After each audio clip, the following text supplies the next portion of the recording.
Hello everyone and welcome to Filtered, the podcast. My name is Phil Dye. I haven't spoken to you for quite a while, 10 months, because it was 10 months ago I was diagnosed with tongue cancer, and I've been in treatment ever since, and now I've got my voice back. The Filtered podcast comes to you from near Wollongong in New South Wales in Australia, about 100 kilometres south of Sydney. Now this episode is on the new cervical cancer campaign, which has been funded by the federal government here in Australia. Now, it cost $7 million. $7 million was allocated to ACON. ACON stands for the AIDS Council of New South Wales, which started in New South Wales and it's now branched out to have national tentacles. And it looks after the health and well-being of LGBTQIA people. The federal government gave $7 million, and the campaign is directed at women and people with a cervix. Women and people with a cervix. Now, I was under the impression only women had a cervix, and I got that impression really for many, many years, but mainly through my work teaching biology at the University of New South Wales in the School of Medical Sciences, where teaching biological reality was pretty damn important. Well, I taught that only women have a cervix. But according to this new campaign, it's women and people with a cervix. Now, I'm also very interested in this because the main cause of cervical cancer is the human papilloma virus, HPV. And it was HPV that caused my tongue cancer. It's a virus, and it can replicate in certain parts of your body. And mine, unfortunately, was in the tongue. But for many women, it's in the cervix. So this campaign, funded by the federal government with $7 million allocated to ACON, aims to get women to have cervical screening so that it will prevent them getting fully blown cervical cancer. Now, the term women and people with a cervix is pretty much an insult to women because only women have a cervix. It's misleading and deceitful, and on talking to some lawyers, the opinion has been that it could be construed as disinformation.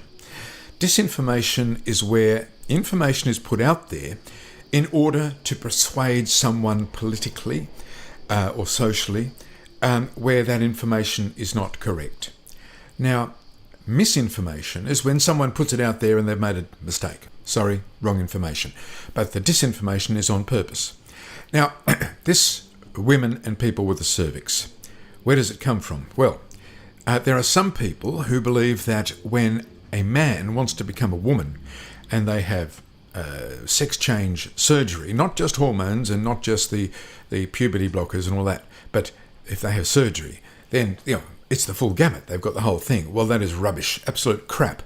What they do with a sex change is that if you're male, they'll remove the penis, and sometimes they will manufacture a fake vagina. They make it out of the colon, the bowel tissue, and sometimes out of the skin of the penis that has been removed. Do they make a cervix?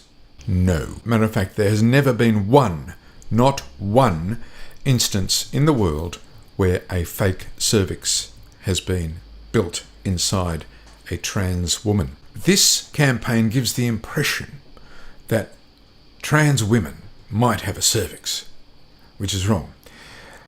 Now, I want to make it clear, this is not hate speech at all.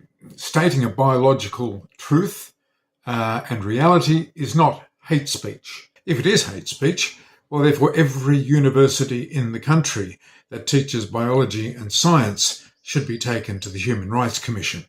I don't think that's going to happen. Now, I don't expect you to believe everything I say about this. Let's hear first then from the Canadian Cancer Institute in one of their Q&As. As a trans woman or non-binary person assigned male at birth, do I need to get screened for cervical cancer? because you do not have a cervix, you are not at risk for cervical cancer and do not need cervical cancer screening. And what about this from UK Cancer Research? A bit of a warning, it does go into some bodily functions here. Trans women do not have a cervix, so don't need to consider cervical screening. Trans women who have had a vaginoplasty, which is a type of genital reconstructive surgery, the term neocervix, is sometimes used to describe the tissue at the deepest part of the vagina. This area is made of a different type of cells to the cervix in a cisgender woman. If you are a trans woman who has had a vaginoplasty using a loop of bowel, make sure your GP is aware of this if you experience symptoms such as vaginal discharge or bleeding. I think she lost the respect of many by using the word cis there. And here's this from the UK government. Trans women and non-binary people assigned male at birth, who are registered with a GP as female, are invited for breast screening and bowel cancer screening. They do not need cervical screening as they do not have a cervix. So there you have it. Surprise, surprise. Trans women who believe they've got a cervix actually haven't. But, we're not silly. We know that the campaign is really targeting trans men, women who identify as a man. So a woman who identifies as a man, dresses up in men's clothing and thinks they're a man, but they still have a cervix. And that is true. And if they still have a cervix, they're still a woman. There is no denying that biological fact.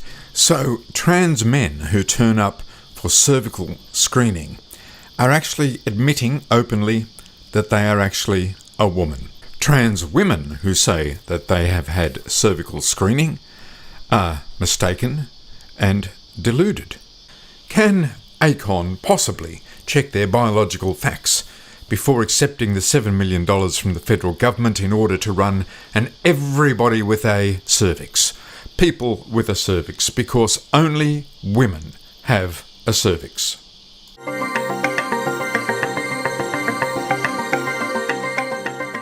Is it transphobic to say that only women have a cervix? Absolutely not. Now, Australia is not the only country in the world where there are cervical cancer screening campaigns aimed at women and people with a cervix. But politicians and health ministers from all over those countries where it's operating are getting asked very serious questions as to why this is phrased like this, because it is deceitful to think that men might have a cervix. Only women have a cervix. Here's an interview from the London Broadcasting Company, LBC, and have a listen to the woman trying to get out of this, trying to wiggle out of it and explain herself. It's really quite tragic. I wonder if I can start. We've talked about many things down the years, Rachel Reeves, but I have to put it to you. Is it transphobic to say only women have a cervix? Good morning. Good morning, Nick, and it's great to talk to you. Good to talk. I just think that this issue has just become so divisive and toxic, and it pits people against each other, both groups who face discrimination in society, women and trans women. And I just find this debate incredibly unhelpful and unproductive, to be totally honest. But is it transphobic, yes or no? Look, is it transphobic? I don't even know how to start answering these questions. I just don't find them. The party leader suggests it is. So what do you as Shadow Chancellor say?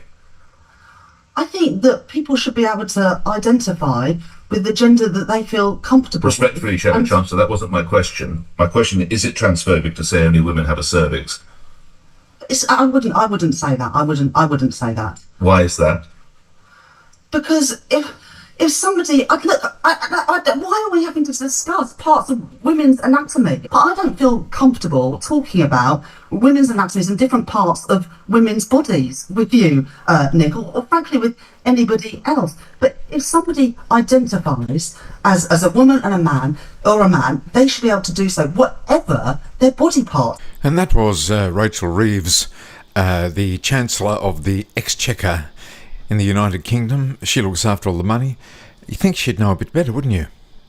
No one in Australia is asking that question. No media is really putting their hand up and say, this is absolutely ridiculous. Well, there's one, maybe Sky News is. I'm certainly going to label it.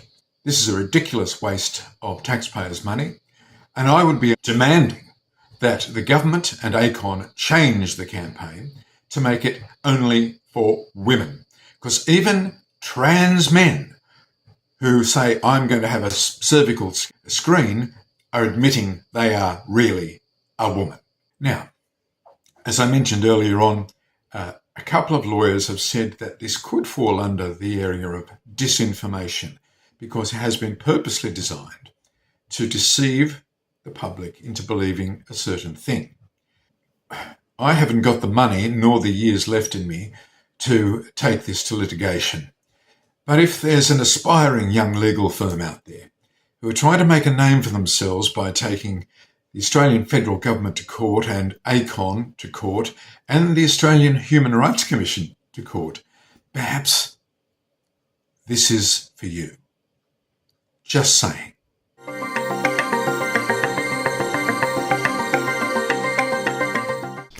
My name's Phil Dye. You've been listening to Filtered, the podcast. This is episode 8. Unsure when the next one will be because I'm trying to give my throat a little bit of a rest at times.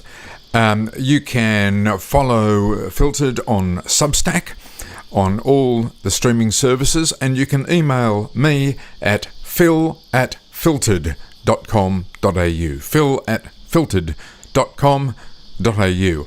Don't forget to sign the Declaration of Biological Truth Australia. Just look that up, just Google it, Declaration of Biological Truth Australia. And I wish you a Merry Christmas, and I'll talk to you again soon.